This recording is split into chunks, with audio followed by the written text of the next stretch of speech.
DMX tried to warn us, but nobody listened. DMX once stood on stage, his gravel voice shaking with conviction, and said it plainly, "The industry is full of snakes, evil." Back then, many brushed it off, said he was just bitter, unstable, paranoid. But in light of recent headlines, the lawsuits, the allegations, the quiet settlements now erupting into front-page chaos, maybe he wasn't ranting. Maybe he was revealing. Take a look at what's happening now. Sean Diddy Combs, once hailed as hip-hop royalty, is now engulfed in a storm of disturbing accusations. Civil suits, federal raids, media silence turned into media frenzy. The empire he built is under scrutiny, not just for business dealings, but for what allegedly happened behind the scenes, in private jets, locked rooms, and exclusive parties. Back when DMX was speaking out, no one wanted to hear it. He said things that made people uncomfortable. He named names. He talked about rituals, contracts, souls being sold, the kind of things that get dismissed until they start showing up in court documents. Was DMX just another troubled rapper? Or was he the only one brave enough to tell the truth? He wasn't alone. 50 Cent, another figure who refused to bite his tongue, called out the shady side of the industry early on, exposing corruption, beefing with execs, and mocking the polished images that hid dark realities. Like DMX, he knew there were lines the mainstream wouldn't cross, but he didn't care. And maybe that's why they tried to write them both off as difficult or dangerous. But the more that surfaces now, the more those old warnings sound like prophecy. What if DMX wasn't paranoid? What if he was a prophet, crying out from inside the machine, warning the world before it was ready to listen? Because now it's not just whispers, it's headlines, it's courtrooms. And suddenly, DMX's voice echoes a little louder. DMX wasn't just barking into microphones, he was barking at a system he knew was rigged. From the very beginning of his rise, DMX stood out as someone unwilling to play the game. In early interviews, he didn't hide his contempt for the music industry's gatekeepers, shady executives, manipulative DJs, and the silent code that kept certain artists in and others boxed out. He was raw, unfiltered, and increasingly frustrated. "Let me be me," he once said. "I'm not an industry artist. I'm an artist in the industry." That line hits harder today than it did back then. It wasn't just a rebellious soundbite. It was a declaration of war against a machine that didn't want realness. It wanted control. DMX spoke frequently about artists selling their souls, not just metaphorically, but in how they changed themselves, their image, their message, even their values, for fame. He saw the labels not as partners but as predators. In a business where your pain is packaged and sold back to you, DMX refused to put on a mask. He carried the trauma of poverty, addiction, and betrayal, and instead of hiding it, he exposed it. But that same vulnerability made him a target in an industry that thrives on illusion. "They want to change you. They want to own you," he warned in a radio interview. "They don't love you. They love what you can do for them." He wasn't lying. Behind the money and platinum records, DMX battled depression, substance abuse, and legal issues, many of which were made worse by the pressures and manipulations of the very system that claimed to support him. When he spoke out, he was labeled as erratic. When he stepped away, they said he had fallen off. But looking back, it's clear he saw something most didn't, or chose not to. What DMX described back then sounds hauntingly familiar now. Artists today, from Meek Mill to Kanye, have echoed his concerns, complaining about contracts that feel like traps, execs with too much control, and the suffocating silence when powerful figures are exposed. And now, in 2025, with the Diddy headlines dominating the culture and the industry's darkest corners being dragged into the light, it's almost eerie. It's like DMX knew this was coming. His pain was more than personal. It was prophetic. He was trying to show us the cracks in the empire before it started to fall apart. The industry he railed against is the same one now being investigated, dissected, and exposed for everything he hinted at: exploitation, manipulation, and a complete disregard for artist humanity. DMX didn't want to play their game, and they never forgave him for it. But maybe now we're finally starting to understand why he refused to stay silent. There was a moment, one that stuck with DMX for years, when he knew something wasn't right. It happened in the early 2000s. The story's been told in pieces, often dismissed as just another hip-hop anecdote. But to DMX, it meant something deeper. He was with Sean Diddy Combs, a major power player even back then. DMX was already suspicious of the industry and its motives, but this interaction pushed him further into distrust. According to DMX, Diddy casually turned to him and said, "Yo X, we should go shopping sometime." Sounds harmless, innocent even. But to DMX, it didn't land that way at all. "I'm not with that," DMX reportedly responded, instantly on edge. To him, that comment wasn't about clothes or fashion. It wasn't about bonding or business. It felt like a test, one with undertones that made his skin crawl. He walked away, visibly angry. Something felt off. People around DMX said he felt disrespected and confused, not because of what was said, but because of how it was said and who it came from. In that moment, DMX sensed that there were layers beneath the surface, an energy he couldn't trust. This wasn't about shopping. It was a power play. In the entertainment world, power isn't always shown in contracts or deals. Sometimes it's in these strange moments: coded language, subtle domination. For a man like DMX, raw, street-raised, deeply spiritual, things like that weren't taken lightly. That interaction confirmed what he already feared. This world wasn't safe. Not morally, not spiritually, and not for someone like him who refused to play along. He later said, "There's just certain things I don't let fly. I know what I saw. I know what I felt." Looking back now, with Diddy's name tied to serious allegations and industry-wide whispers turning into televised testimonies, that tension between DMX and Diddy feels far more telling. Maybe DMX was picking up on something everyone else ignored or chose not to acknowledge. He didn't name names often, but when he did, he made it clear. He wasn't afraid to walk away, even from the biggest names in the game, if something felt wrong. And that day with Diddy, it felt wrong. If DMX was the first to sound the alarm, 50 Cent was the one who actually took notes and refused to stay quiet. Coming up in Queens, 50 Cent didn't just learn about street survival. He learned how power moved in silence. He saw how the music industry operated like the streets: alliances, betrayals, backroom deals. By the time he entered the game, he already had a strategy. He was watching everyone, especially the ones at the top. And that included Diddy. Like DMX, 50 had his own uncomfortable moment with Diddy. During an interaction that's since become infamous, Diddy pulled the same strange move on him: "We should go shopping together." To most, it might sound like a casual suggestion, but to 50 Cent it was coded, out of place, and completely unacceptable. He didn't hold back. "That's something a guy says to a girl," he said in a later interview, clearly disturbed by the comment. But here's the difference. While DMX walked away from the game emotionally scarred and spiritually drained, 50 leaned in. He didn't just brush the moment off. He documented it, mocked it, weaponized it. Over the years, 50 has used interviews, social media, and even his shows to expose what he saw behind the curtain. Whether it was cryptic posts, old receipts, or jokes wrapped in truth, he kept one thing consistent: he never trusted the industry, and he definitely didn't trust Diddy. He saw the patterns. He saw the fear in people's eyes when certain names were brought up. And most of all, he saw how everyone acted like they didn't see anything, as long as the checks cleared. But 50 paid attention. He didn't want the industry's acceptance. He wanted leverage, power on his own terms. He built his own brands, launched his own shows, and stayed independent as much as possible. He played the industry from the outside, watching closely, speaking carefully, and never letting anyone forget what he'd witnessed. Now, with Diddy facing lawsuits, raids, and a public reckoning, 50 Cent is one of the few who can say, "I told you so." He listened when DMX was warning. He noticed what others ignored. And now, he's the last man standing. Not because he followed the rules, but because he refused to play a rigged game. In a world full of silence, 50 was loud, and maybe that's what kept him safe. One of the most telling moments in DMX's career wasn't a hit single or a headline. It was a decision he made quietly but firmly.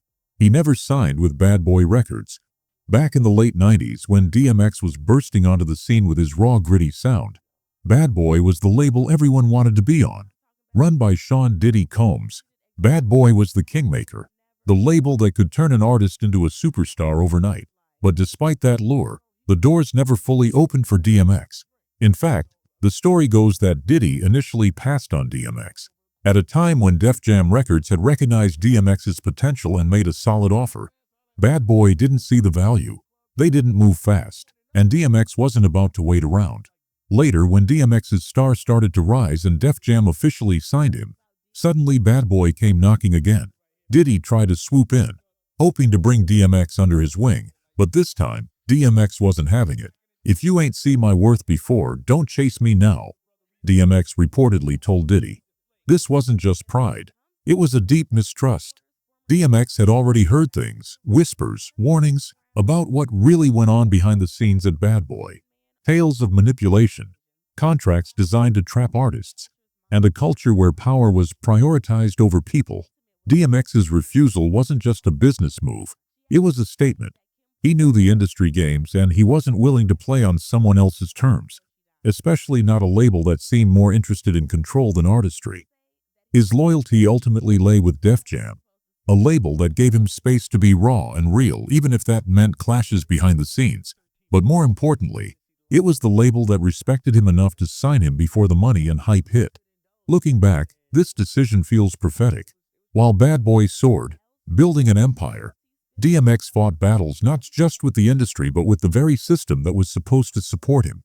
And as headlines in 2025 reveal new scandals swirling around Diddy and his label, DMX's decision to keep his distance looks less like stubbornness and more like survival.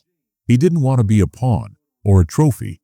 He wanted to be himself. And in an industry where so many artists have been sacrificed for the sake of image and profit, that was his true rebellion.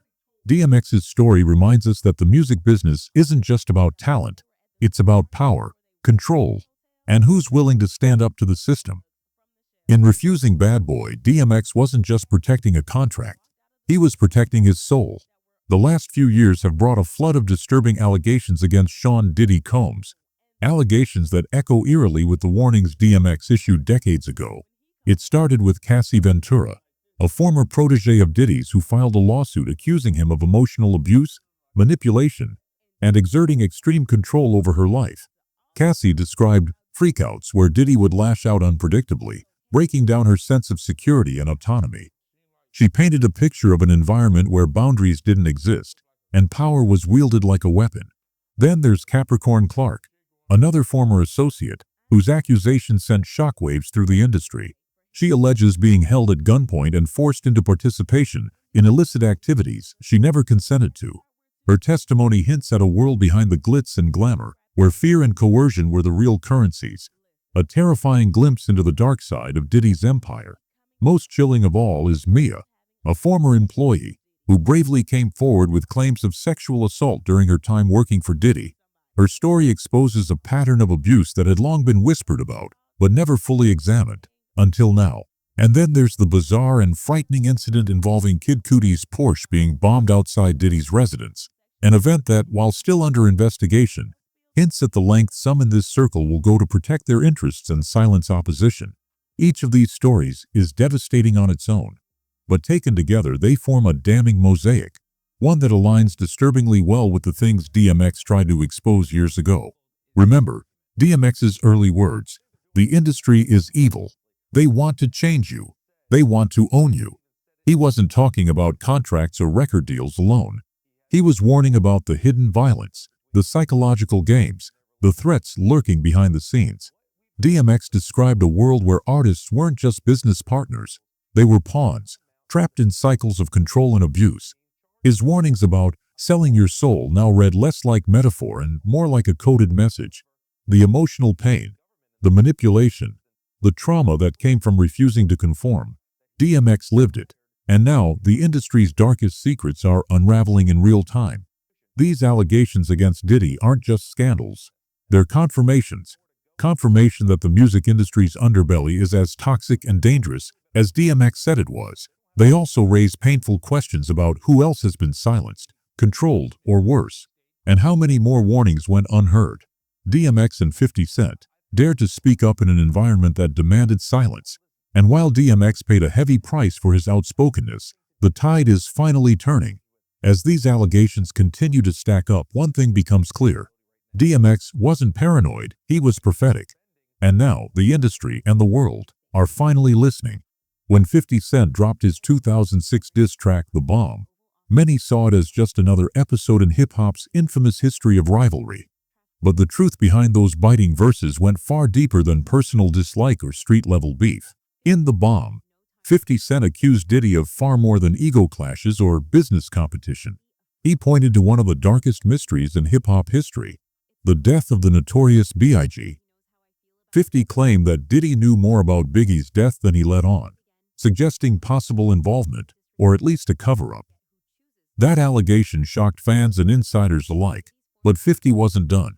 He used the track to expose what he saw as a broader pattern of deceit, missing publishing royalties, shady contracts, and hidden financial manipulations that kept artists from getting what they truly earned. It wasn't just rap beef. It was a call-out on corruption at the highest levels. 50 Cent wasn't motivated by hatred or jealousy. He made it clear that his real mission was exposure, to pull back the curtain on the industry's dark side and hold powerful figures accountable. His feud with Diddy was a spotlight on the shadow games that DMX had warned about years earlier: the controlling contracts, the secrecy, and the exploitation. By turning conflict into confrontation, 50 forced a conversation the industry desperately wanted to avoid. And while the headlines framed it as drama, 50 Cent's real aim was to protect artists, reveal truth, and ensure that the stories behind the music, no matter how uncomfortable, got told. This wasn't just a beef between rappers. It was a fight against an industry that too often profits off silence and shadows. Now, 50 Cent is taking his fight to a whole new level. He's producing a Netflix documentary that digs deep into the mounting abuse allegations against Diddy, shining a spotlight on the very stories DMX tried to warn us about years ago.